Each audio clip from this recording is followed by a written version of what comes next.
Hello, everyone, and welcome to another episode of Total Football Talk. I'm Anthony, And I'm Eric. and we're back. So, a couple preseason games have About kind of, time.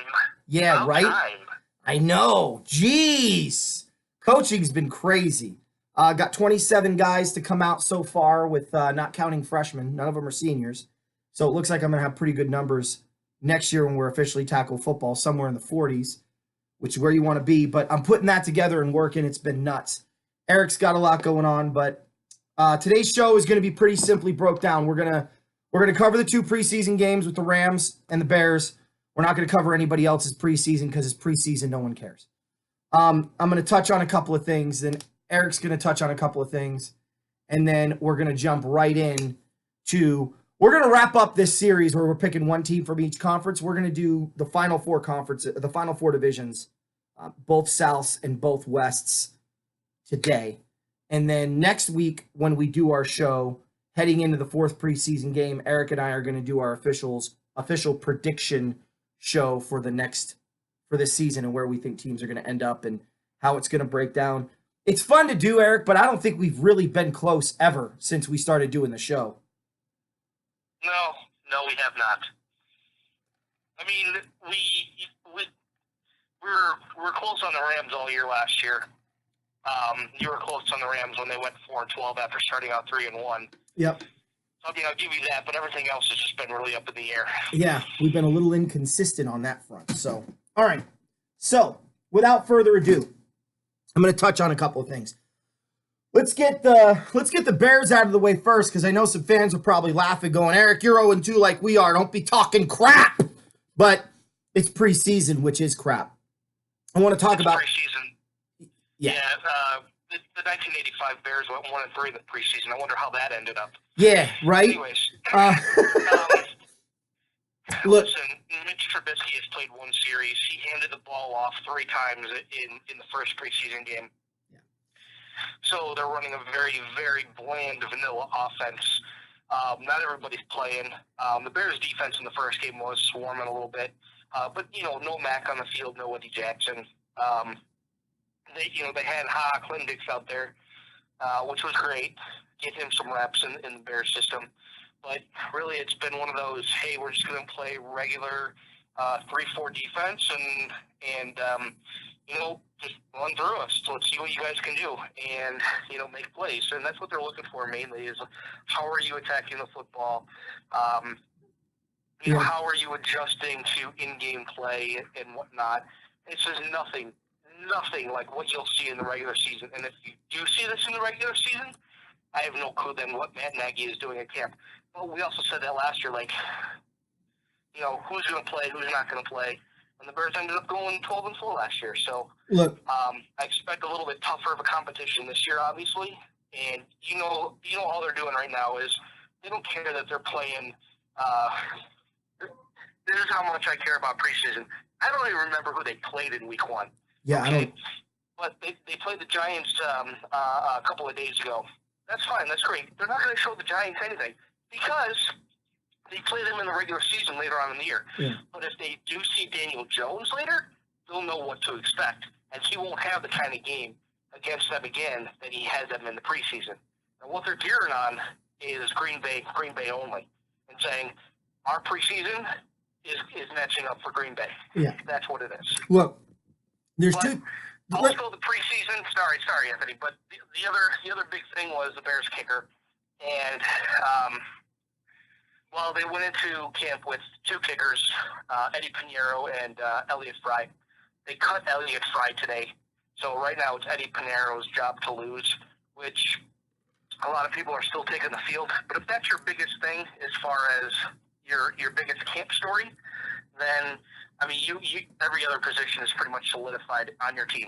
It's just that 53rd position, which is the kicker position, that they're having trouble figuring out. Well, and that's a big position to have to figure out. Look, here's what you look for in preseason. It's really a twofold system. Number one, the first thing that you want to look for is how does your depth play? How is your depth players capable? I used to think this, okay? In the preseason, what's the score when your starters are in? If you're winning, probably can feel pretty good. If you're losing, no worries.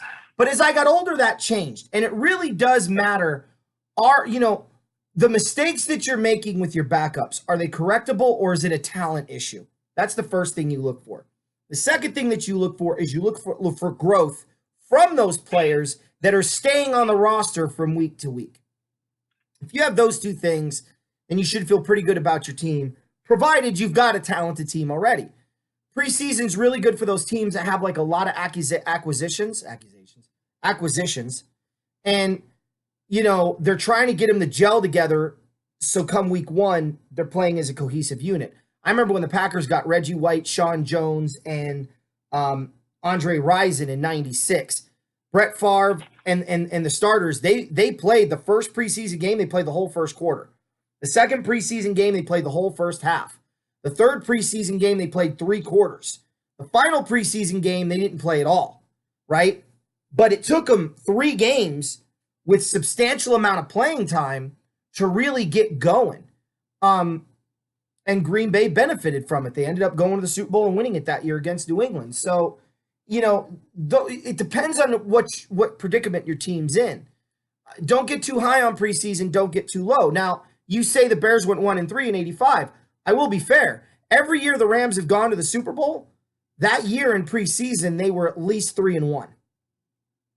No worse than 3-1. In '99, they were 3-1. In 2001, they were 4-0. In '79, they were 3-1. And last year, they were 3-1. So, look at that. Or maybe they were 4-0 last year. I can't remember. But I'd have to go back and look what their preseason record was last year. Does that mean the Rams aren't going to go to the Super Bowl because they're 0-2? No, not necessarily. But I want to touch on the Rams really quick. They lost 14-3 to the Raiders. They lost 14-10 to the Cowboys. We definitely saw improvement from Blake Bortles. But I'm telling you guys, what is hurting the Rams this preseason is my greatest fear. I am convinced that Les Snead is incapable of evaluating offensive line talent because we have no depth there, at least in the draft. He certainly could pick him up in free agency. He's outstanding with that. But I'm a little worried right now because if we're going to take the regular season with 7 guys on our offensive line, we're hanging our hat on these 7 to 10 guys that we have on the field right now. Goff's numbers are going to take a big dip because he's not going to have the time that he had a year ago. We had, 14 yards rushing for Henderson? And, of course, everyone's like, oh, Henderson, what's wrong with Henderson? What's wrong with Henderson isn't Henderson. What's wrong with Henderson are the front 5 up front that aren't opening holes against the Raider defense that wasn't exactly world bangers in that department last year. So, little concerned about the Rams' depth at 0-2, but again, I'm not putting a lot of stock in preseason. Now, there's 2 things I want to talk about. Kyle Lauletta from Richmond, a quarterback, and Clifton Duck from Appalachian State for the Bears. Both of those guys made big-time plays in this preseason game. I think this has been the NFL's biggest problem. Those guys used to be drafted, right? Now, maybe Kyle Lauletta was drafted, but Clifton Duck should have been a 5th-round pick this year, and he ended up being a free agent rookie signing by the Chicago Bears. These are guys that, because the NFL is so locked into the Big 5 conferences, they don't even think about those guys. They don't even look at them. I know Kyle Lauletta because I follow the Maine Black Bears. And Richmond, we play them, if not every year, every other year. And he's got a rifle arm, right? And when I mean by rifle, I don't mean arm strength. You're not in the NFL without arm strength. He's got a rifle arm. He can throw it in windows, okay? He's in the right system. He could grow into a starter, but he certainly, at the bare minimum, is a top quality backup.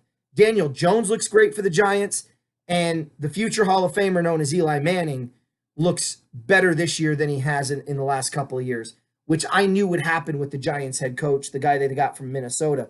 I always felt like he was a good coach. I'm spacing on his name, Eric. Help me out. Shermer. Right? Pat Shermer? Yeah. Yeah. I always liked Pat. I always thought he was a good coach. And I think you're going to see Eli have a much better year this year, provided they protect him. And I think Saquon Barkley's going to go off like Eric Dickerson. Not for 2,000 yards, but he's certainly going to prove that he's been overlooked in a lot of the conversations going on. So the Giants look promising moving forward. I think their quarterback position is fixed, provided these guys continue to grow, which is good news for Giant fans. Eric, what did you want to touch on? Well, let's temper our expectations for any rookie quarterbacks coming into the season this year. Of course. And a lot of people who want them to start. Listen, a big thing right now is fantasy and fantasy drafts. And I'm not going to get into exactly like fantasy numbers or anything like that, but I know there are people out there who are Goo Gaga all over Kyler Murray. And after the first drive in preseason game number 1, a predominant, well-known fantasy person tweeted out that, the Cardinals offense is going to be fun this year. Oh my God! Let me break it down for you. 5 drives over 2 games with the first team offense for the Cardinals. So you ready for this? Mm-hmm. Drive 1, 10 plays, 33 yards, punt. Drive 2, 6 plays, 13 yards, punt. Drive 3, 3 plays, negative 6 yards, punt. Drive 4, 3 plays, negative 10 yards, punt. Drive 5, 3 plays, negative 10 yards, safety.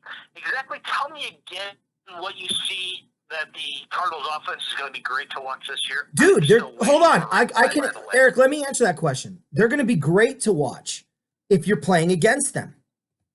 Oh yeah, absolutely. Absolutely. But let's temper expectations. Listen, nobody's running their complete number 1 team out there right now. Nobody's opening up their regular season playbook in the preseason right now. I'll tell you what. If I were a head coach, I would have 2 different playbooks. I would have my preseason playbook, and I would have my regular season playbook. And I'm not sure that, I don't know if any other head coach does this, but it's what I would do. It's like, okay, you saw what I ran in the preseason. Good luck trying to figure out what I'm going to run in the regular season unless you go back to last year, which you're going to have some stuff on film, but it's not going to be everything. So here's what I would do if I was a coach. All I would run in preseason are the 5 plays that I feel would be my go-to plays on any given down and distance, in any given game, in any given situation. Because they're going to have film on that anyway by the end of week 4. And I want my guys to have that down, so it doesn't matter what we see on defense, we can execute those 5 plays, okay?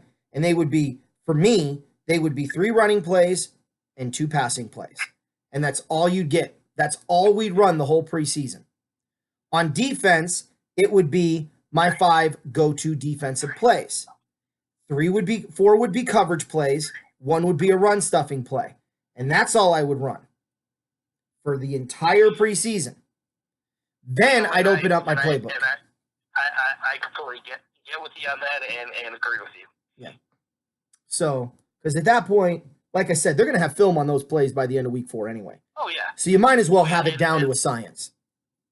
And I want to add, too, that unless I have, 2 rookie kickers, I know the Bears are in a precarious situation right now with their kickers.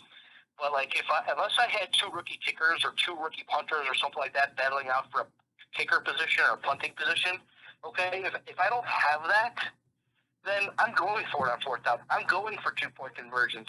I want teams to think, hey, there's a real possibility they're going to go for a lot more 2-point conversions this year, and we have to prepare for that. They went 4th down. On 4th down, they tried 25 times in the preseason. Are they going to try it in the regular season? We have to prepare ourselves for that. I would even say if you have a 4th and 15 in your own territory, you go for it. You tell the guys we're simulating end of game situation here. It's 4th and 15. We're down 4 with less than a minute to go. We need the first down. We have timeouts. Run the play. Who cares if you don't get it? They score. Big deal. You can lose every preseason game and still 0-0 at the start of week 1. No, I agree with you. Okay, I want to touch on injuries. Look, I'm going to say it for you. forever, I'd be nervous. Your Chargers, Melvin Gordon's holding out. Melvin Gordon's holding out, and you just lost Derwin James until November. And you have no backup behind Phillip Rivers, and your tight end position is a joke. Now, I'm telling you, okay, the back end is more important than people think, especially in today's football. I would be a little nervous if I was the Chargers. I'm not saying they won't make the playoffs, but I'm also not going to sit here and say they're making the playoffs. They need to make sure they got some of this crap resolved, because I'm real worried if Phillip goes down with an injury. And I know what the Chargers look like without Melvin Gordon on the field. So if they're not going to sign and pay that man, ooh, brother, it's going to be a long season down in San Diego. Well, for 4 years in a row, Anthony's been saying San Diego. And only 2 of those years have been right. I'm not giving up on it. I'm not giving up on it. Don't forget as well that Keenan Allen suffered a slight ankle injury that's going to hold him out for the rest of the preseason too. Yeah, but he'll be back for the regular season. Say what you will if it's big or not, but when Keenan Allen gets injured, that offense looks a lot different. Now, I think they can be an okay team without Melvin Gordon. I really do. I think Eckler and Justin Jackson can take up the load. It's not Melvin Gordon, I understand that, but the running back position is easily replaceable. Yeah, tell that to the Rams. Well, however, week 1 is not going to be as big as everyone thought it was going to be when the Colts and Chargers play. And everybody was looking forward to that game, how it was going to be a really good game between Luck and Rivers, and Luck may not even play that game. Yeah, I'd be concerned if I was Indianapolis, too. Right. And we're going to touch on the Colts. But losing Derwin James, that's going to be huge. And don't be surprised that you hear Joey Bosa coming down with some sort of foot injury. You know it's inevitable. If he even gets through 16 games, I'll be surprised. But just brace yourself for something like that, whether it's practice or whether it's in a preseason game or even week 1. Yeah. But, the Chargers are hurting right now. They still have a pretty solid offense. They can get through. They can get by with Eckler and Jackson, like I mentioned, as a running back. Yeah, look. Rivers is going to swing it anyways. I'm not saying no more Gates, but Henry's going to be huge for them. Henry's a joke. Henry is a damn joke. He had one good year, and everybody acts like he's gosh darn freaking Gronkowski. He had one good year. One. Nobody compares anybody to Gronkowski. Oh, my God. Everyone's like, oh, I like our tight end. Really? Really? Congratulations, because not only his own father doesn't even like him. His own father doesn't pick him in freaking fantasy, and everyone's talking about Hunter Henry. Look, I'm not saying the Chargers aren't playoff bound or they aren't capable of making the postseason or even possibly winning the division, because I do think the Chiefs are going to take a step back. But what I am concerned about is in preseason, injuries. That's the one thing you don't want to see in preseason, especially to the back end of your defense with I'm going to say it, a superstar, because he is, like Derwin James. Yeah, Derwin James is a heck of a player. So, it's one thing if you lose Larry Lipsticks, right? Or as my father used to call him, Larry Lipshits. No one cares about that guy. But Derwin James, that hurts.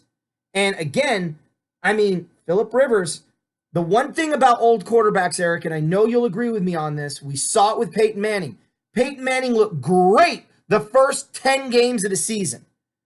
And then, man, when the body catches up, holy crap, is it instantaneous.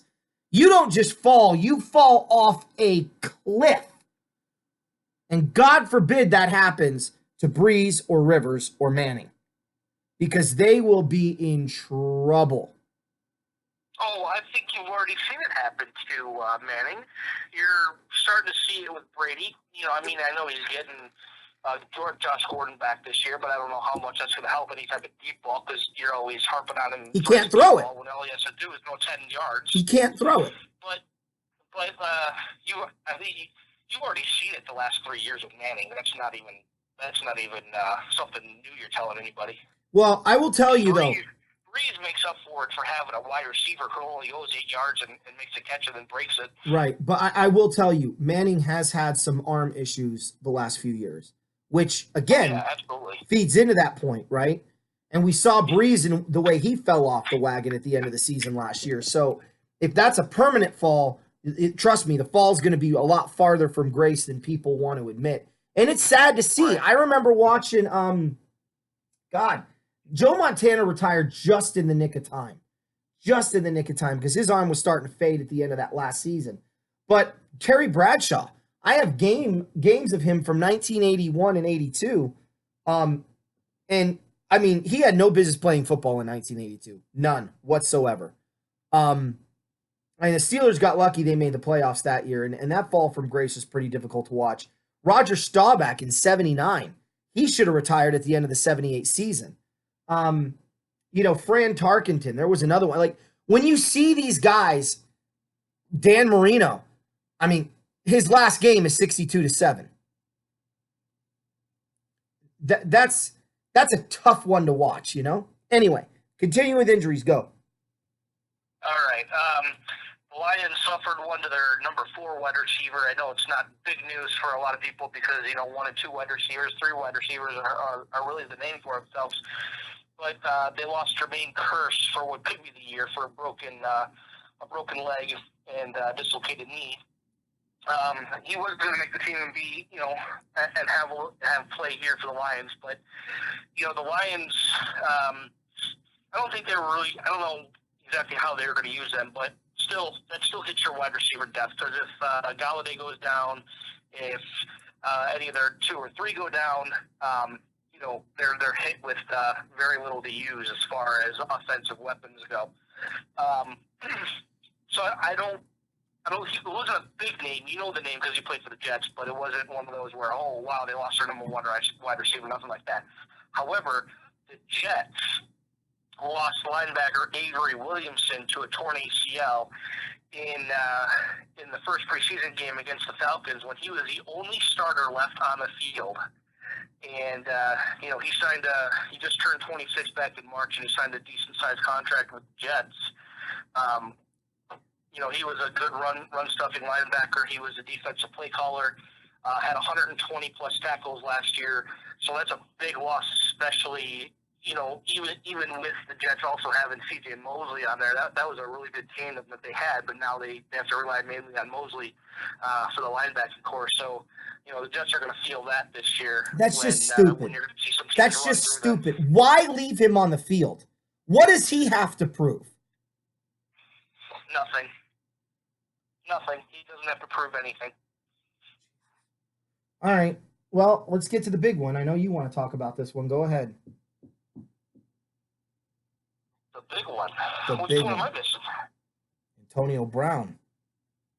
Oh, Antonio Brown. That's funny. He is actually he's ready to actually be back at practice. He should be back at practice this coming up week. But yeah, he had if you hadn't heard, because it was big news everywhere, he had a cryotherapy mishap in France, and he went in with with either no protective footwear or protective footwear that wasn't meant for what he was doing, and the bottom of his feet, man, they were just blistered, and his skin was peeling. It was nasty. If you've seen the picture, if you haven't seen the picture, just Google Antonio Brown's feet, and you'll see it.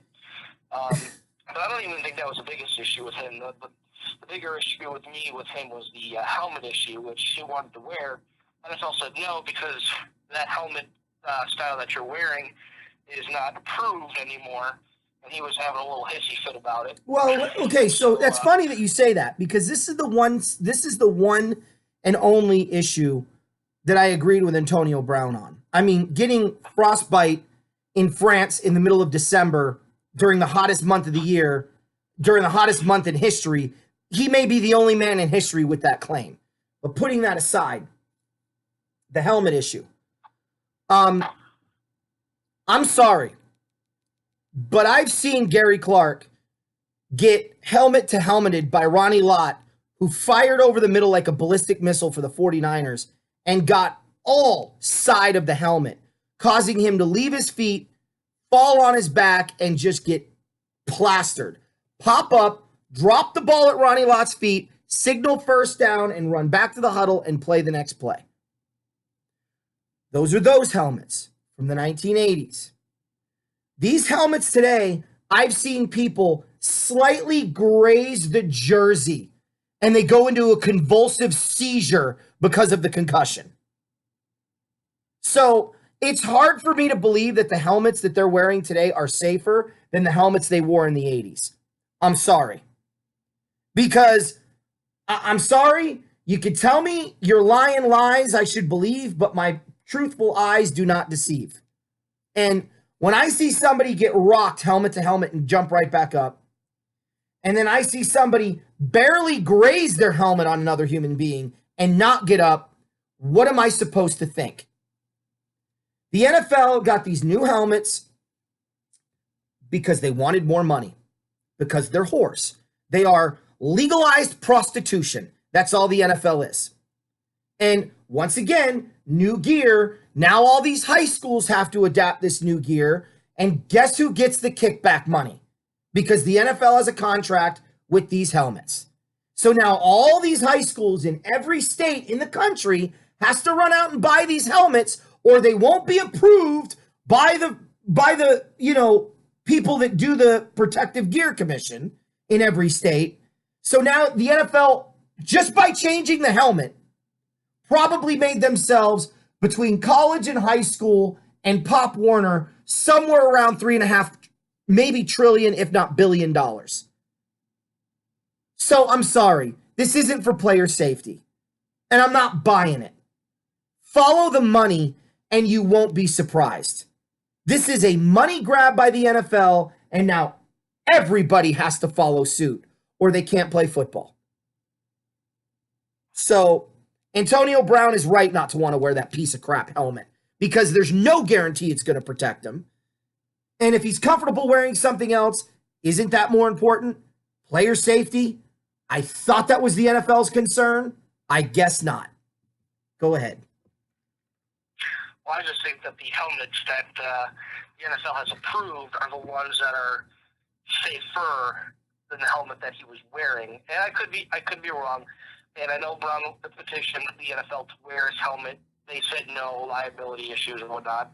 And then he's like, I'll sue the NFL if I suffer a head injury. Well, what are you going to do if you suffer a head injury with your old helmet? Okay? Are you going to still sue the NFL? They said they wouldn't sign a waiver for it.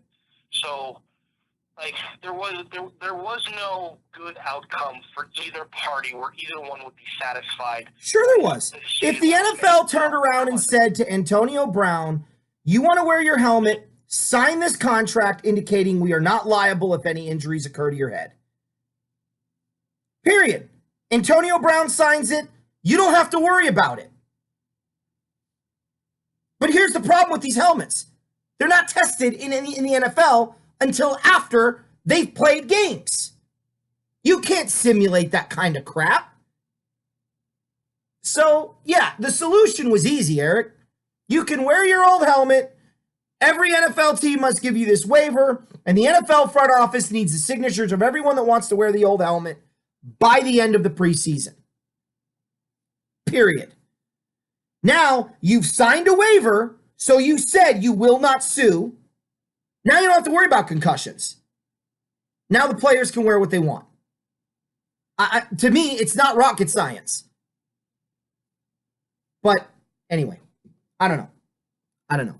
I'm not a fan of these new helmets anyway, just because, like I said, I've seen too many guys go into a convulsive seizure after missing a guy and barely nicking their face mask on the shoulder pad, and they're out for 6 weeks with a concussion. I'm like, okay, that makes sense. There's been more guys under concussion protocol in the last 3 years than I can recall in the first 80 years of the NFL. Oh, Anthony, that's because they didn't check it back then. Okay, fine. But if you count all the guys that played from 1920 to now, how many actually died from CTC? How many actually acquired CTC? Now, how many of those that did get it were definitely on steroids, and we know it for a fact? I rest my case. I win, you lose, shut up. Go on.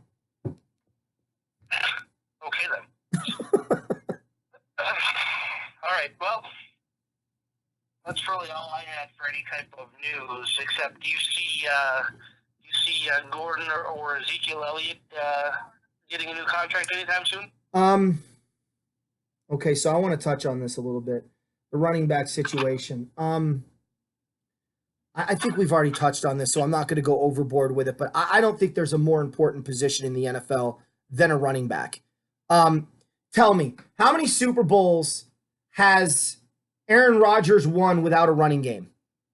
Oh, that's right, 0. That's right, 0. How many Super Bowls has Tom Brady won without a running game? 2? Maybe 3. Maybe 3. I would lean more towards 2, but fine, 3. So half of his Super Bowls. How many Super Bowls has Ben Worthlessberger or Ben Rapesberger won without a running game? Oh, that's right. 1. None. 1. I mean, if you really think Fastway Parker was like the all-time leader in rushing and all that good stuff. No, but he rushed for over 1,000 yards. Oh, you could run for 1,000 yards. Don't even. No. 1,000 yards back then was still the benchmark, right? I consider you have a running game if you have a back over 1,000 yards rushing, because they're taking the defense's attention away from you. How many Super Bowls has Andrew Luck won? Running backs total with over 1,000 yards? No. Or one running back 1,000 yards? One running back 1,000 yards. I mean, you get a handful now, but man, the way the NFL has changed. Right? So what I'm getting at is the running back position is still the most important position for a quarterback. It's more important than a wide receiver, because if they divert attention from the defense, it allows for them to do more things. And their protection pickup in blitzing situations can save a quarterback from going on the IR or finishing the season. So I don't think Ezekiel Elliott will get paid this year, and I don't think Ezekiel Elliott will play it down. I don't think Melvin Gordon will get paid this year, but I do think Melvin Gordon will play. So the answer to your question is no. I don't think. Do you think Zeke's going to miss the whole year? Yeah, I do. Wow. And I don't think it's going to hurt him. Just like I don't think it hurt Le'Veon Bell. He doesn't get.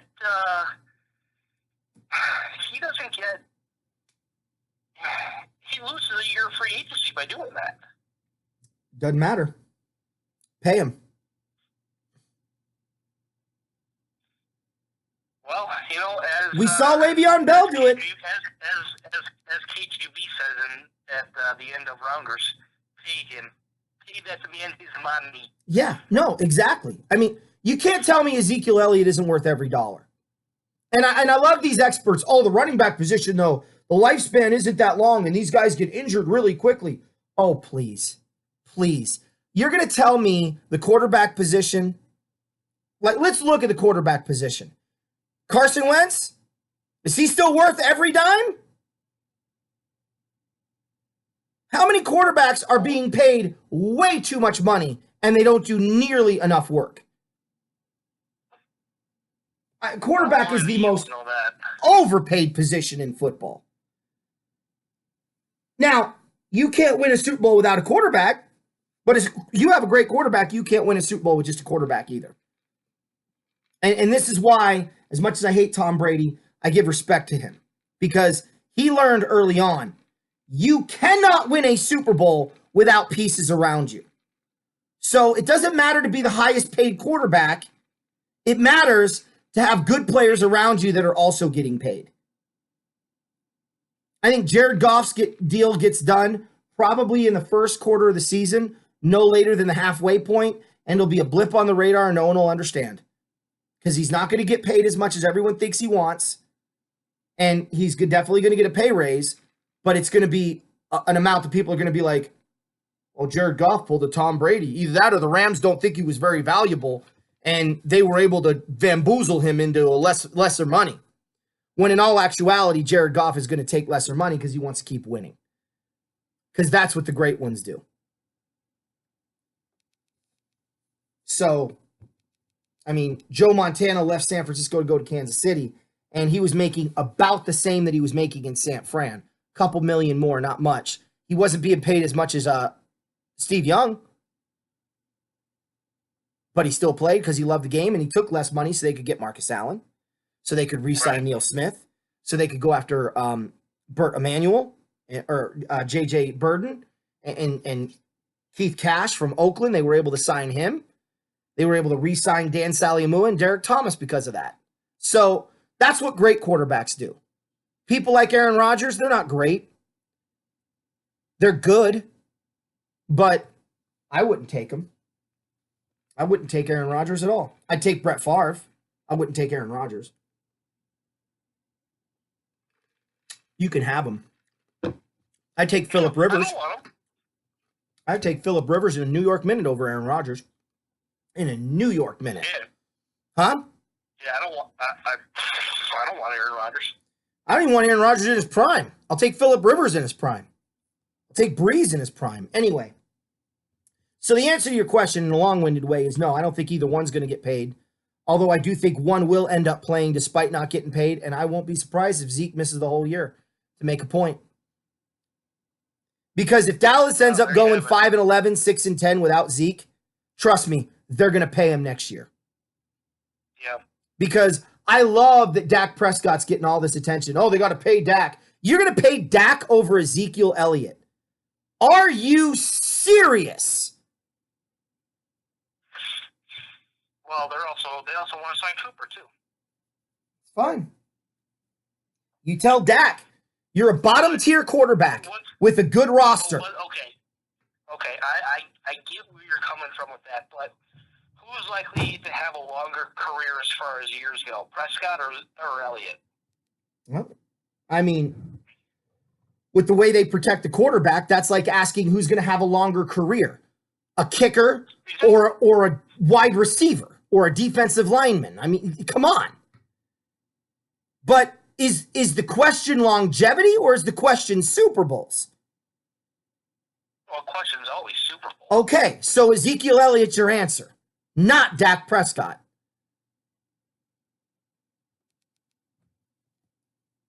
Well, I'm just glad they're not one of our teams that we root for.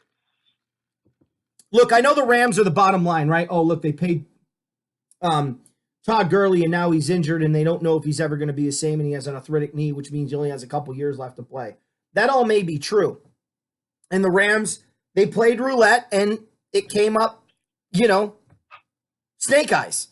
That happens sometimes, right? But Marshall Faulk was a jackpot. Steven Jackson, they hit the jackpot on him. And the nice thing is with the running back position is you can find really good running backs. You're not going to find too many Todd Gurleys, but you can find really good running backs that will help your football team because there are so many out there that are underutilized or missed entirely. Look at Philip Lindsay from Denver. No one saw that guy coming. So, and I think that's the one position you're going to see a lot of trades at the trade deadline in the next few years. I think there's going to be running backs on the move left and right because more and more teams are starting to see the value in the position and they don't have to pay it as high. So, don't be surprised if at midseason the Rams, if Gurley is injured, they turn around and they make a play for, a guy like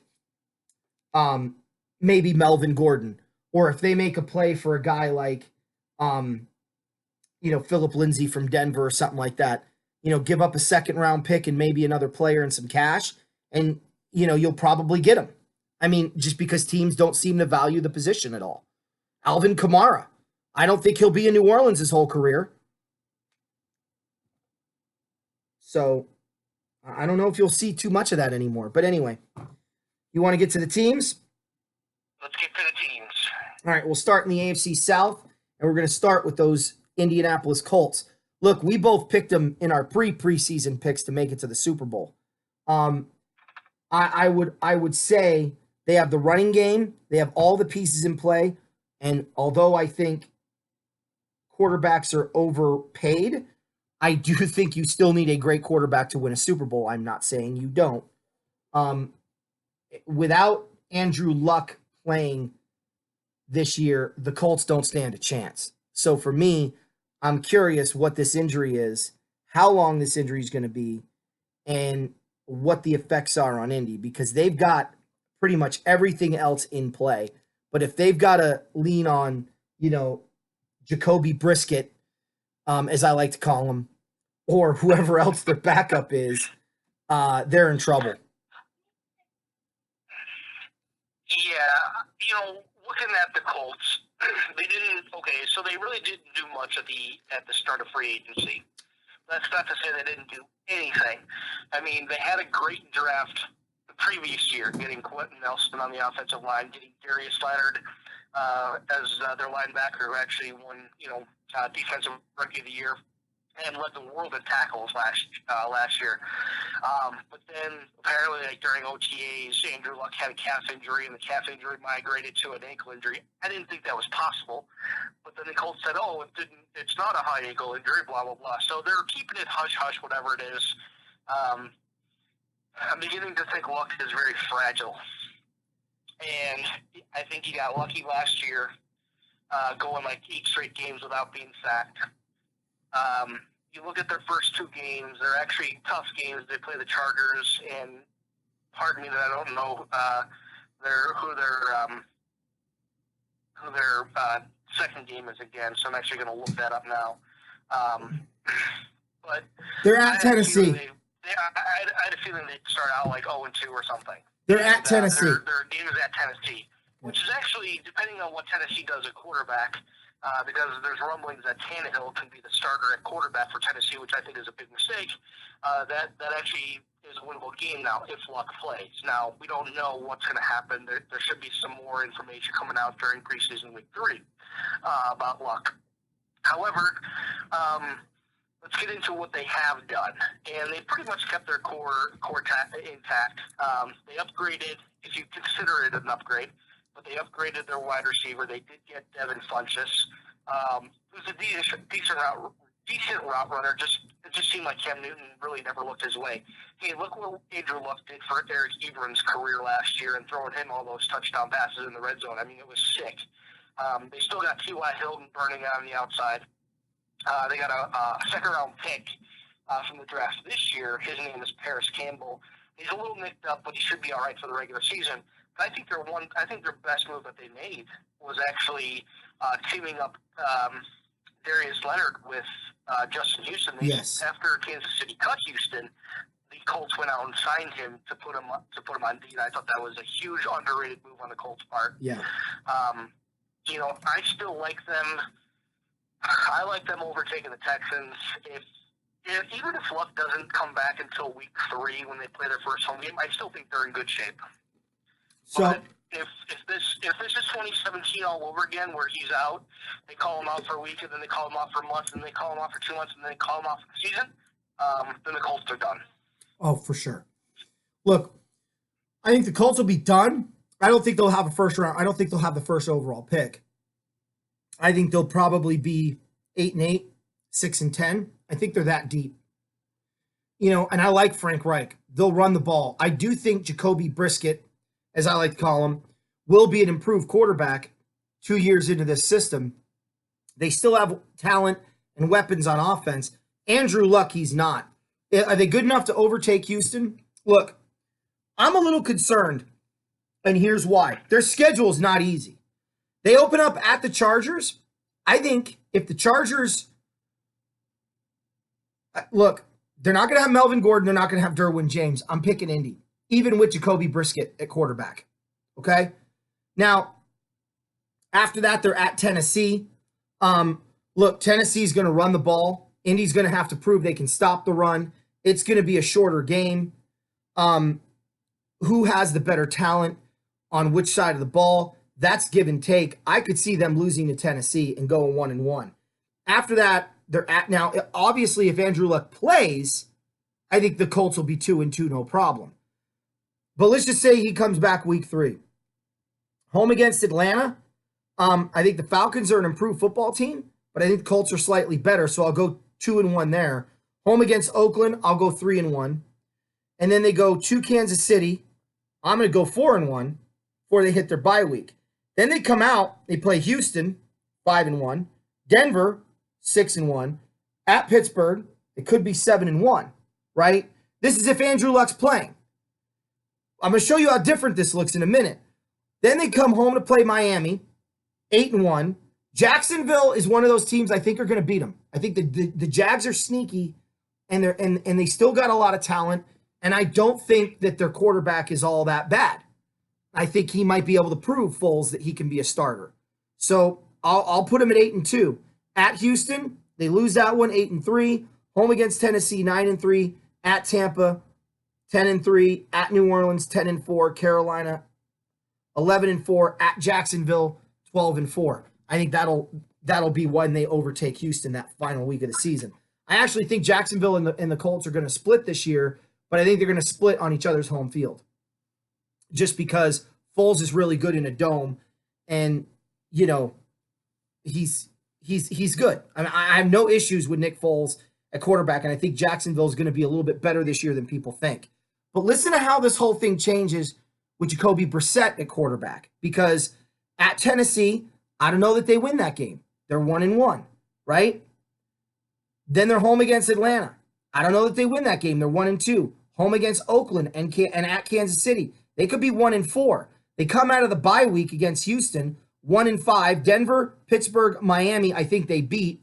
So that's 2, 3, 4, and 5. Home against Jacksonville, I still think they lose. That's 4 and 6. At Houston, I think they probably lose. That's 4 and 7. Tennessee and Tampa, I think they win, right? So now you're talking 6 and 7. At New Orleans, 6 and 8. Home against Carolina, 7 and 8. At Jacksonville, 8 and 8. So it's a big difference from 12 and 4 and 8 and 8. You're talking about 4 games being a difference here if Andrew Luck doesn't play. And I don't think that's a stretch with how good he is. So they could be flying through that half of the schedule. Now, Kansas City's not going to be an easy win.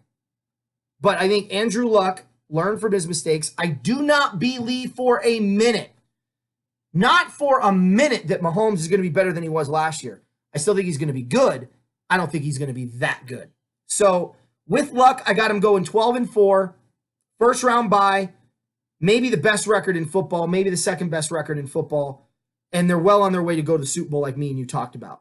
Without him, they're 8 and 8, and they barely maybe make the playoffs depending on how weak the AFC is this year. Do you agree, disagree, what? Yeah, a lot of this, I know Andrew Luck can beat a lot of these teams on the schedule. He's got to come out. He's got to prove that starting week 1 or week 2 or even week 3 that he's there for the long haul, and he's not going to let some calf injury derail him. I get your calf hurts and you use that to step into the ball and use your legs and whatnot, but like, really, how bad is it if you've had this since March? I'm like, come on. Yeah. Come on. Let's be realistic here. Like, there's something else going on. Like, you had a broken leg or a dislocated knee or something, but you could just call it calf injury. Like, come on. Or maybe soft tissue calf injury. Like, come on. Like, it's 5 months. Maybe it's a twisted ankle and they don't see the point in putting him out on the field until he's 100%. And why use the preseason? Yeah. I don't think it's a twisted ankle, though. I think that's, I don't know. Maybe maybe you're right. It is, but like, come on. What I'm saying is maybe he's not really even injured. They're just trying to make an excuse for him not to play. But he's missing practice time. If he's not really injured, then wow on the Colts organization for doing that. Why? Why does it matter? Well, in the short term, it doesn't matter. But as long as Luck and everybody in the Colts front office is on board with it, fine, great, do whatever you want in the preseason. But man, like, he's actually stayed away from camp too. That's how they. Well, that's where for me it's alarming. Yeah, camp. Yeah. For me, that's where I do think it is a legitimate thing. But let's not pretend like it's the first time a team faked an injury. You remember Kurt Schilling in the bloody sock that was actually a ketchup stain. I mean, let's be perfectly honest, okay? Anyway, I digress. Because you're not convincing me. That's the first time I've heard that, but okay. Dude, there's no way that was a friggin' bloody sock and he was actually bleeding. First of all, it never continued through the game. Secondly, he had no effects on his release and his step through. Like, don't even get me started on the Kurt Schilling thing. I like Schilling, but that was a farce by the media from the word go. Atlanta. I'm going to talk about the Falcons. So, I think Atlanta, first of all, let's call it right off the bat. The number one move by the Atlanta Falcons for 2019, which instantly made them better. No Sarkisian calling plays. That alone helped them. Okay? Then you add James Carpenter, a guard, to protect Matt Ryan. Then you add Jamone Brown, which I don't think is an addition, but I digress, being a former Ram, knowing how crappy he is.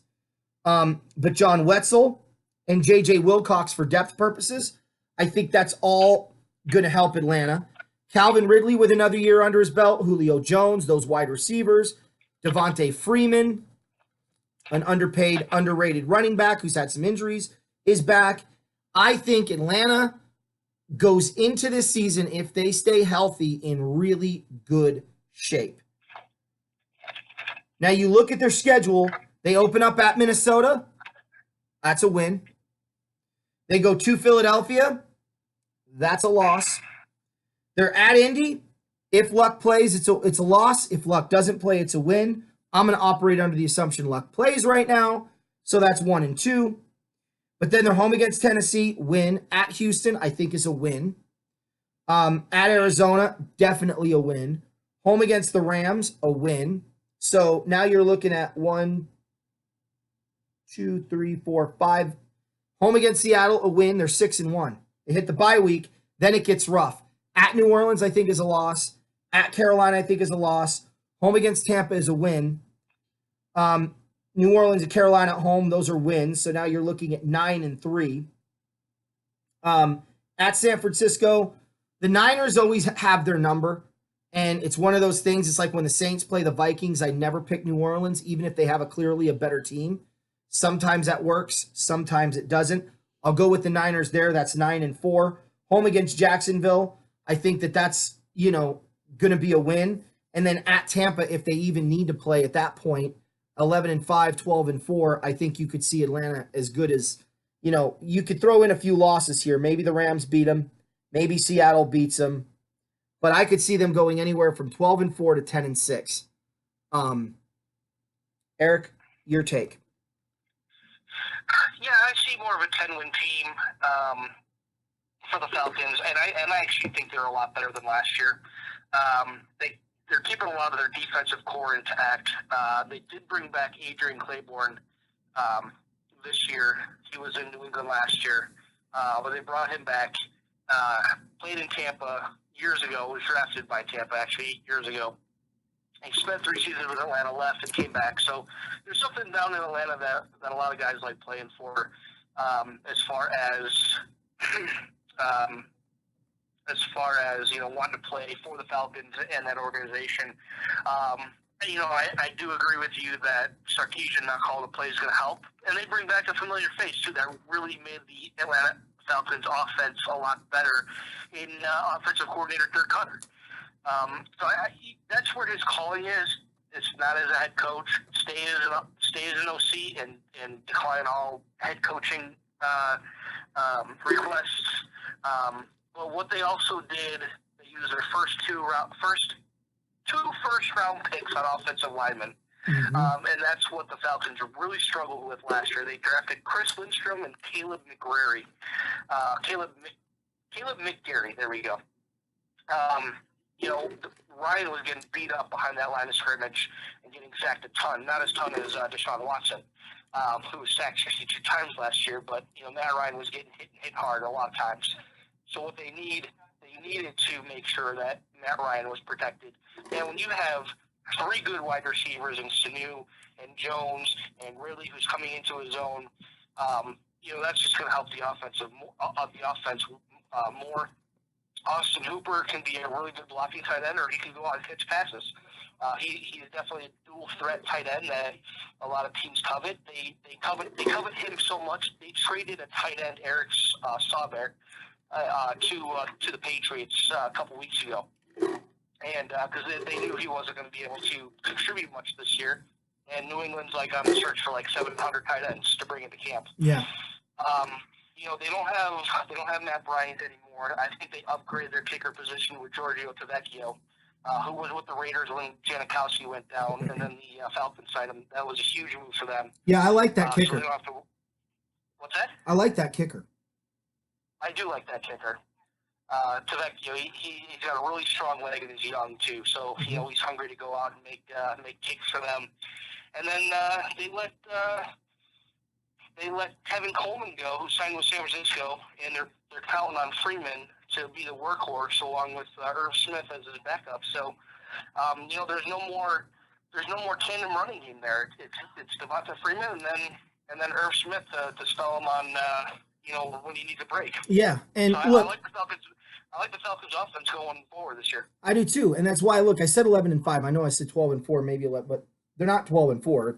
If I went through the schedule the way I did and things pan out, that Tampa game in Tampa, it might be a meaningless game, and they rest their starters and stay healthy, and Tampa steals a win, and they end up 10-6 instead of 11-5. But ultimately, I like the Falcons' defense. Matt Ryan is a great quarterback who doesn't get a lot of attention outside of the 1 year. I think it's funny to me that Cam Newton is considered a better quarterback than Matt Ryan, and Matt Ryan just consistently outperforms Cam Newton every year. I think Matt Ryan is to Atlanta what, I'm for lack of creativity, what Roger Staubach was to Dallas. I mean, he's a legitimate star player that has raised Atlanta's talent to one of the elite teams in football. They made it to a Super Bowl. They had a 28-3 lead at one point. I mean, we can't lose focus on how good this team has been with him under center. And yeah, he has some dropbacks and some dips, but usually you could point the finger at lack of protection, bad offensive play calling, predictability, whatever the case may be. I think Devonta Freeman's going to have a monster year, not having to look over his shoulder and go, oh, I just got 3 carries for, 15 yards, and now I'm being pulled out, and I don't go in until the third quarter to get my 4th carry, and now I get a 2-yard gain, and I end up with, 38 yards rushing on 9 carries, or then the next week he'll have 175 yards on 12 carries or 13 carries, and then the next week, oh, I'm being pulled out again for no apparent reason because we want this other guy to get carries. Like, that's the other problem is, I think it's hurt Atlanta over the course of the last couple of years, including the Super Bowl, the lack of wanting to run these guys in key situations. I like Atlanta. I think they could compete for the division, maybe even win the division from New Orleans. So when we get to our predictions, I'll talk about who's going to make the playoffs, but it's certainly going to be a logjam for that wild card spot. And whoever doesn't win the South is going to have to win some big games down the stretch to lock up a wild card berth, because I think it's going to be a real competitive field this year in the NFC. Anything you want to go through their record, Eric? No, like I said, I like the 10 wins for them. I think that's where they go for. But I think they just need to solve one little minor headache that they didn't get to solve this past off season. And if they can sign him to a long-term deal, I think it benefits their defense a lot. But man, sign Grady Jarrett. Yeah. If they end up letting Grady Jarrett walk or not franchising him or franchising him a second time and making him mad by doing so, that creates problems everywhere in the locker room. And people are trying not to focus on that, but they do. But sign Grady Jarrett to a long-term deal after his franchise tag expires this year and move forward, because he is one of their anchors to that defense and to that defensive line, I should say. And, there's not a lot of running that goes to the holes when he's on that field. So I want to talk about the NFC West. And the team that I'm going to spotlight here is the Arizona Cardinals. I went to one of their practices. Kyle Murray is tiny. But I will tell you, their practices looked a lot smoother than they had last year. And certainly, I think they got a lot more done in a shorter period of time. What I didn't like was the lack of coaching in practice. Um, you know, when you listen to McVay on Hard Knocks last year, the year the Rams went to the Super Bowl, he's coaching his rear end off during that time. You know, Vince Lombardi said, the game is for the players to execute what we talked about. All my coaching is done come game day. My coaching, my job is to coach them Monday through Saturday. And yeah, you still have to call plays and what, but at that point, you're calling what you worked on all week. And I didn't see a lot of coaching going on in these drills, and that worries me considering how young the Cardinals are. Now, I like the Cardinals. David Johnson needs to step up. As far as I'm concerned, he should be on the hot seat. Right now they have Steve Keim as the guy on the hot seat for the Cardinals, and I don't think that's wrong. Steve Keim shouldn't be on the hot seat. He should be somewhere else, not in Arizona. He's garbage. But I look at the Cardinals additions, and there's three that point out to me that I think are huge. J.R. Sweezy, the guard, Terrell Suggs, and Charles Clay, the tight end from Buffalo. Max Garcia, another guard, is an interesting pickup. I think with Chandler Jones and T. Sizzle, I think that could be a real potent corner attack that the Cardinals have in pressuring the quarterback, especially against, I'm looking at like T. Sizzle for 2 games against Havenstein. Oh, good Lord. Those Cardinal games are going to be a lot tougher than people think. But I really like the J.R. Sweezy pickup. Kyle Murray's going to start. That means the Cardinals are going to struggle. We don't know what Kyle Murray is until year 3. We can have our assumptions on him. My concern is the lack of coaching, and you bring in a lot of talent, and this is his team to lose. So for me, the Cardinals are going to need to depend heavily on David Johnson, and he's got to show that he can step up. Larry Fitzgerald, I'm sorry, he's a great wide receiver, but at some point, you're not going to lean on a 40-something-year-old wide receiver.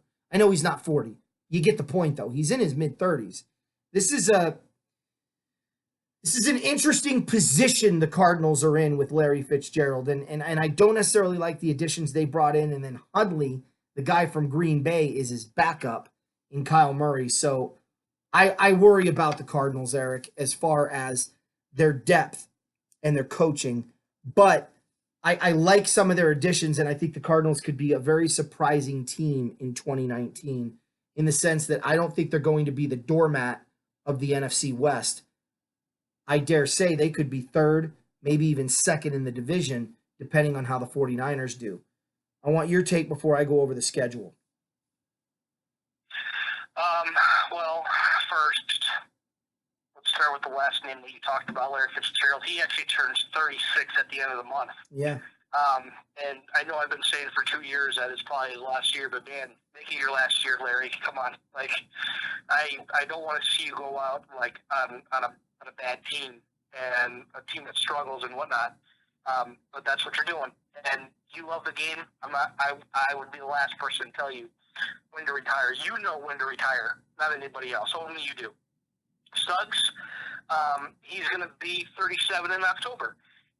So I want to know which way the Cardinals are going. Are you trying to get these veterans who you think that still have something left in the tank, or do you want it for namesake, or what? Like, are you trying to be respectable? Like, okay, Kingsbury opened his mouth, said, "Oh, if I were the Cardinals head coach, I would take Kyler Murray number 1," and then he gets fired from Texas Tech, and he gets hired by Arizona, and he takes Kyler Murray number 1. So, like, a lot of the talk is, okay, you talked, now we have to do it. So let's see what kind of marriage this can be. With the Cardinals, we talked about T. Sizzle. They signed him from Baltimore.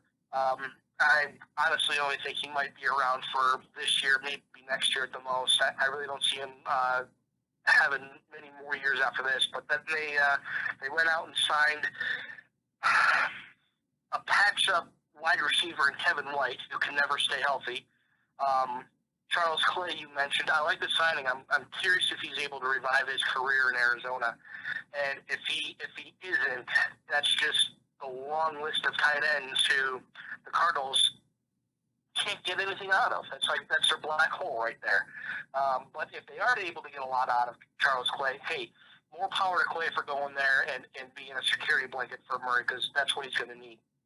And I think Murray's got a lot of weapons to use as well. He's got Larry Fitz, who he can rely on. Everybody can rely on Fitz.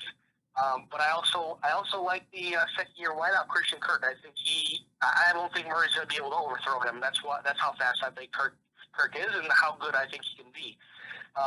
He just needs time. That's all Murray needs right now is timing. They did sign offensive tackle Marcus Gilbert in the offseason. So they need to do everything they can to protect their investment at quarterback. I don't see the Cardinals being as high as 2. I see the Cardinals being as high as 4 and as low as 4 in that division. Well, here's why I say that. The 49ers could very easily be a 5-11, 4-12 team.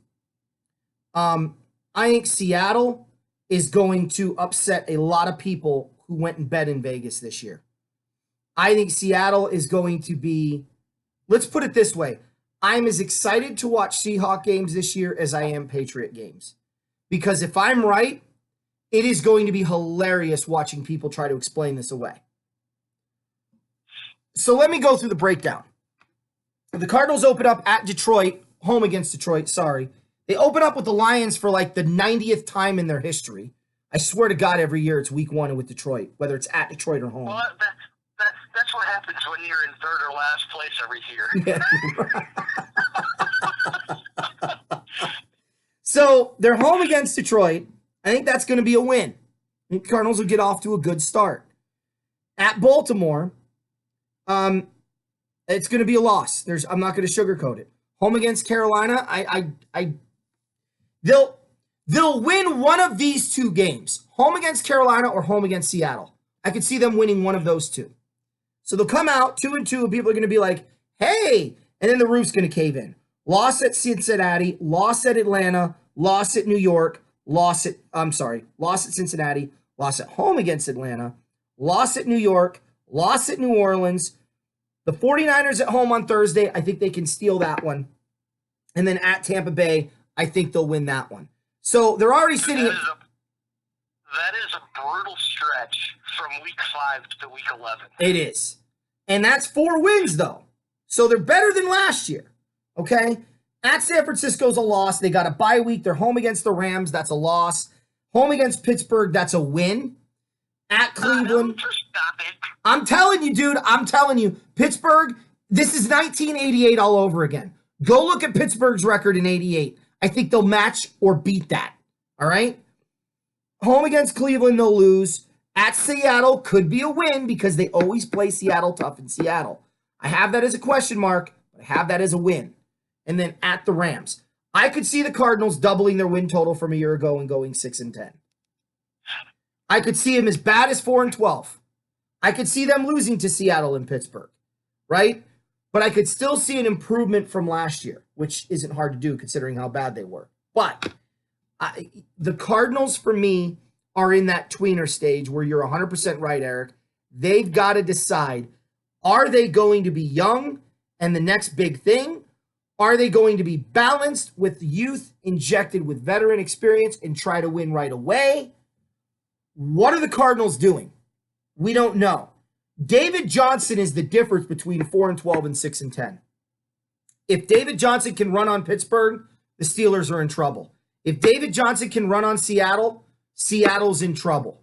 So I really look at it like, to me, David Johnson's the difference between 4-12 or 6-10. Their defense holding up is the difference between 4-12 or 6-10. So I highlight the Cardinals because it's intriguing to see, yes, they're going to go up this year. Are they going to triple? Are they going to double their win total? Are they going to barely beat their win total? And what does next year look like? The Cardinals, to me, because the Niners, at this point, we have to ask the question, what is Garoppolo really? Seattle, they're done. They're dying. They're like the deer that you shot, but you didn't kill it, and it's bleeding out and it's gasping for air. It may have that kick where it jumps up and goes running, but you know it's dead and it's going to drop. What are the Cardinals? They've left the nest. Are they going to fall and die? Or are they going to barely pick it up and fly away and end up being the team that gives the Rams a run in this division for years to come? Because the 49ers are an enigma. Seattle is long dead and gone. Arizona's an enigma. It's going to be one of those two teams. Go ahead. Say your piece.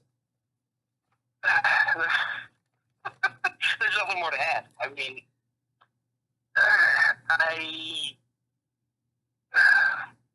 I'm going to be completely honest with you. I see this Cardinals marriage lasting 2 years. Then it's a problem. It is a problem. It's a big problem. And I'm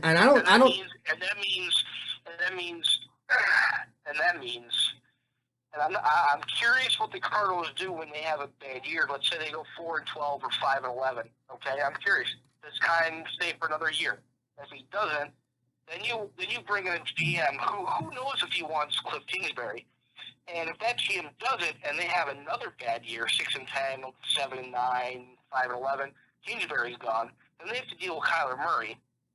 But what happens if the Cardinals are so bad that they're worse than Miami, or they're worse than I don't know, another team that's projected to be bad this year, like really bad.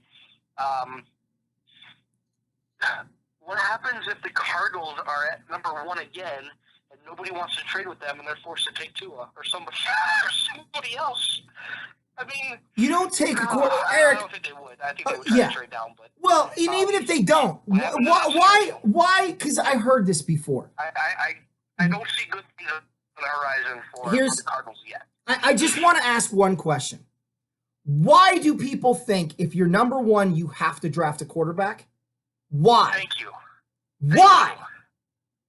Yeah, I'm sorry. That's all I've heard. That's all I've heard. That nobody wanted to trade up to number one when the Cardinals had him, when they were trying to trade Rosen and or whatnot, because they didn't want Murray. Okay, that's fine. Go draft Quinn Williams number one. Go draft him number one. Go draft Bosa. Go draft Nick Bosa number one. You don't have to take Murray number one. You don't. But I think it's like when who was number one when they took Mike Vick and they traded him to Atlanta? Did he get drafted by like the Chargers or something first? No, Vick was drafted by Atlanta. He was drafted. Okay, there was somebody else done there too that I remember that happening to. I know it wasn't Rivers and Eli because that was like pick 2 and 4, pick 4 and 6 or something. Yeah. Nobody said you had. Murray was not the consensus number one overall pick. If the Cardinals would have taken Quinn and Williams, we'd be taking a different tune right now. Look. And how the Cardinals did the right thing in getting the best defensive player in the draft. Here's why they did it. Because their coach opened his fat mouth early on, and they tried to give him an out. They hoped they could trade down, and somebody would take Murray before he did. But because they were the number one pick, because he opened his fat mouth, he had to take him.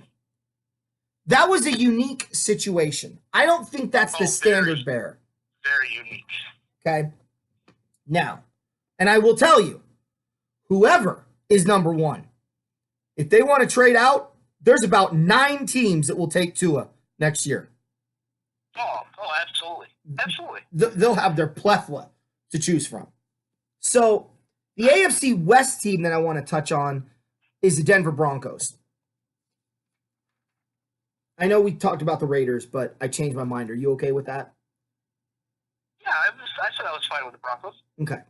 So, Denver, to me, is the most interesting team in the NFL because of 2 reasons. Joe Flacco,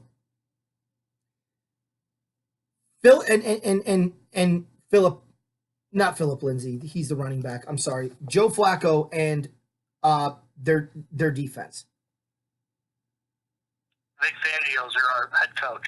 Right. Thank you. That's what I'm trying to say. Vic Fangio and Joe Flacco, to me, are fascinating. I am of the opinion that Eli Manning has about a year and a half still to go.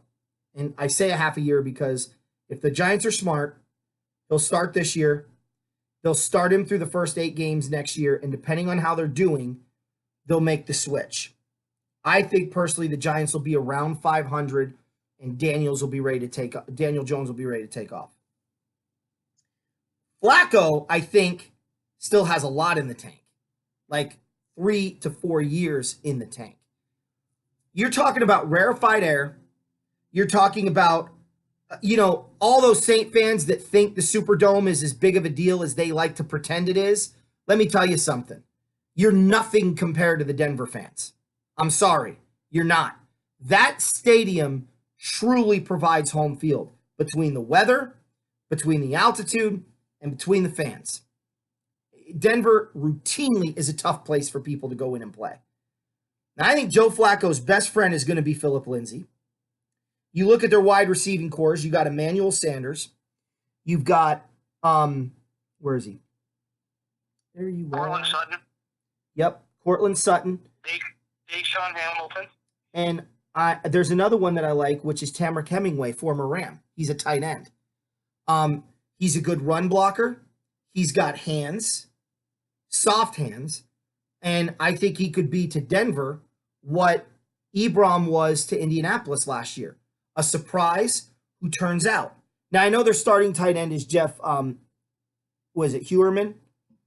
Yep. However you say his name. But I could see them going a lot of 2 tight end sets with single back and utilizing Tamrick Hemingway. You've got Cortland Sutton, and Emmanuel Sanders, which I think are going to be fine. And there's no divas left on this team. And I think Vic Fangio, with being a defensive-minded guy, you look at what he brought in. First of all, Juwan James, they brought in, right, an offensive lineman, a tackle to help hopefully seal up that revolving door. But if you look at all their other additions, they got a center and a quarterback. That's it. The rest is all defense. Mike Purcell, Billy Wynn, Dakota Watson, Kareem Jackson, Bryce Callahan, Devontae Bosby. They've got a lot of good talent for Vic Fangio to work with on the defense side of the ball. They don't have a Khalil Mack, but they do have Von Miller, right? So I'm looking at Denver and I'm going, I think the Broncos could surprise a lot of people. So before I get into their breakdown, I want your input on Denver and what you think about all this. Yeah, well, just like with any new head coach, in regards to going to a whole new team, Vic Fangio is a first-year new head coach. The defense in Denver is raving about it, as you would. Listen, same thing happened with Matt Nagy last year. There's a lot of connections here. Matt Nagy came from the offensive side of the ball, and he's like, Vic, work with the defense, keep the defense in order. I'll worry about the offense, and I won't even step in your way. You have a brand new toy in Khalil Mack. Do what you want with him, okay? Denver's a little different. Big Fangio was like, hey, here's the defense. Guys, here's how we're going to play defense. Offensive coordinator, guess what? Take the offense by the reins. I gave you a brand new toy. Here's Joe Flacco. And you get to deal with Phillip Lindsay and Royce Freeman.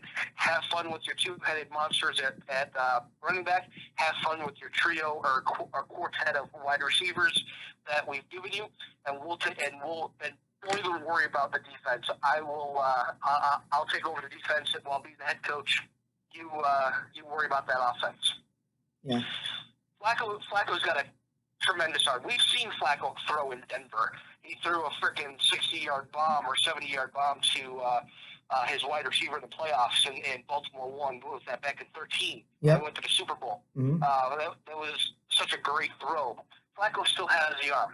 The thing with Flacco is, obviously, he's getting older. He can't take the hits like he used to. That's why they've invested in the offensive line to protect Flacco. Flacco's used to running the ball and having his defense play for him. Well, Flacco goes from Baltimore, where he had great defenses. he goes to Denver, where he's got Von Miller on one end, and you know that defense is only going to make him better in practice to what he sees in the regular season. The defense that he sees right now is the same defense he's going to see in week 2 when he faces the Bears. Whether he can overcome it, that's a different story. Because they're at home, and they get the Bears coming to the Mile High City in September, where it's hot, thin air. It usually favors Denver. We'll see what happens in week 2, and I know which way you're going to go with that game. You're going to give the Bears a loss. I already know that. You said it before. Actually, no, I changed my mind. You changed your mind. I did. The Bears are going 16-0. No, they're not going 16-0. Anyways, I do like Sanders coming back off that injury he had last year. But I don't think he's a predominant number 1 anymore. That's going to be changed over to Sutton. And Sutton's going to be one of those, second-year wide receivers who's like, Joe, throw it long, I'll catch it, and you worry about getting everything shorter throws and handing the ball off. You throw it long, and that's where I'm going. And you're going to see a lot of long balls by Flacco in that thin air.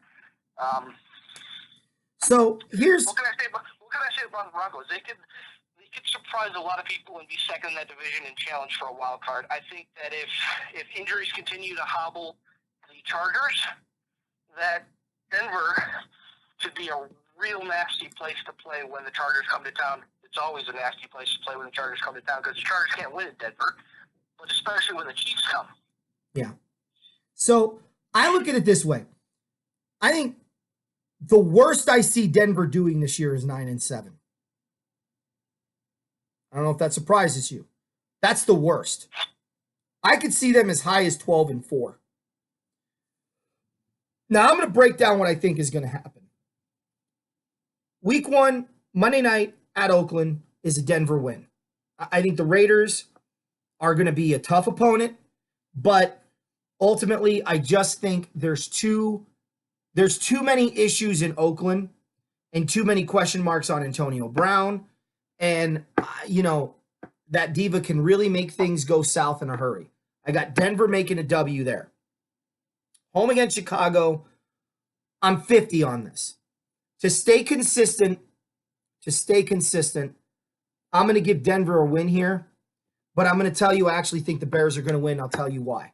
And I could see the Bears at 13-3, 12-4 instead of 12-4 or 11-5. With Denver here, or with Chicago, I think it's important to note 2 things.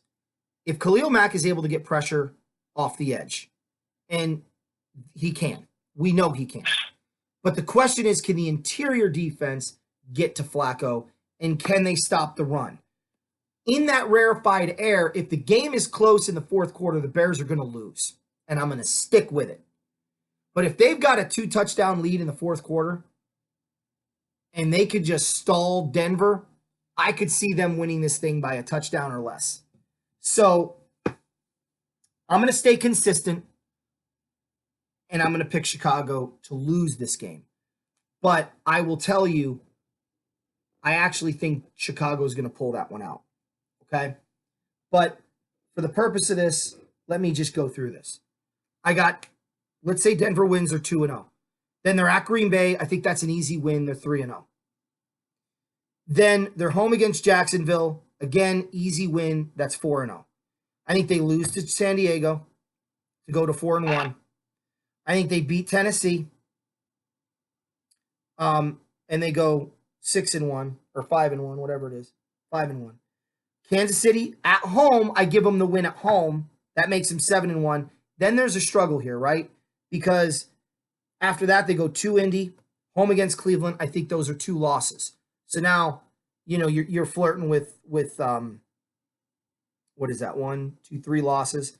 Coming out of the bye week, I think they beat Minnesota in Minnesota. I think they lose at Buffalo. I think they beat the Chargers. I think they lose at Houston and Kansas City. And then I think they win against Detroit and Oakland, which puts them at 10-6. However, if they lose that Chicago game like I think they might, they got them at 9-7. And that was really my worst case scenario. You could theoretically see them handling business against, Cleveland. Now you're talking 11-5. And if they're able to beat Chicago and Cleveland and Buffalo, and now you're talking 12-4, right? You got them losing those 2 games. You got them losing that game. So, I mean, Denver is they're a fascinating team. What are we going to see? Because do they beat the Chargers at San Diego October 6th? We know Derwin James isn't going to be there. Who else isn't going to be there? Right? If Derwin James and Melvin Gordon aren't playing, and then Bosa has a foot injury, Denver's going to win that game. I'm sorry. Now you're talking 12-4, minimum 12-4. 11-5. So Denver's talented enough to do this. The question is, can they? The question is, will they? The question is, what are the other teams going to be like when they run into them? Kansas City, I think, is probably going to be between 11-5 and 10-6. Denver, I think, is going to be between 11-5, 10-6. Oakland, I think, is going to be between 8-8, 7-9. San Diego could be between 11-5, 10-6, 8-8, 6-10, depending on how bad things get for them. So, it could be a logjam for that AFC West. This could be 1983 all over again, where Denver, Seattle, and Oakland all made the playoffs. It could be 85, where Denver was 11-5 and missed the postseason because their division was so tough. So, I don't know. It'll be an interesting run. But if they beat Chicago, 10-6 is their high water mark. If they lose to Chicago, 9-7. And I think they'll be somewhere in between there, because I really do think it's going to come down to Chicago on whether or not they have a 10-win season or not. So you're setting the over-under at 9.5. Got it. Yep, exactly. For wins. We'll go with that. If I'm a Bronco fan, man, I want as many teams coming to my place in the second half of the year as possible. And after the Week 10 bye week, man, they got 7 games and 3 of them are at home. Yeah. That does not favor that schedule very well. However, their games on the road are very winnable. They can easily win the 4 games. Right. They can easily lose 4 games. Mm-hmm. It'll be interesting. But yeah, I am seeing closer to a 9-7 mark for Denver. A lot of it when you have a brand new head coach, and I forgot to mention too that Chris Harris is coming back for another year after he was injured late last year when Denver was really vying for a wild card. But he's back. He's the one who's raving about the defense. But with the new head coach, I looked at it and was like, all right, well, typically you have your struggles in the first game or 2 in the season, and then everybody starts to buy in and says, let's play like a team and let's rally around the troops and whatnot. Bears did it with Matt Nagy. I expect the same with Denver. So whether or not, if they lose at Oakland, I won't be surprised. But I will be surprised because they're losing at Oakland. Yeah. And I think Denver's better than that. Will I be surprised if Green Bay doesn't struggle around LaFleur? Absolutely not. I mean, LaFleur is more known for a dodgeball coach than a head coach. No, I'm kidding. Anyway. Patches O'Malley. What's that? Patches O'Malley. Patches O'Malley. That's right. Anyways. But you kind of get what I'm saying. Like, the Bears struggled in the second half of Week 1 last year, and then went off and rolled off some victories. I expect a lot of the same to see again. Like, I'll be watching the games, with new head coaches say, hey, are they struggling? Are they struggling with playbook or with calls or whatnot? And I expect Nagy to beat I expect Nagy and the Bears to beat LaFleur and the Packers in Week 1, and payback is what you call that from last year. Yep. But if Fangio gets this defense to play the way I know he can, like, this Denver defense is going to be a defense that nobody wants to face later on in the year, especially the second half. Exactly. All right. Well, I'm Anthony. I'm Eric. Go Rams. Go Bears. Horns up. Bear down. See you next time.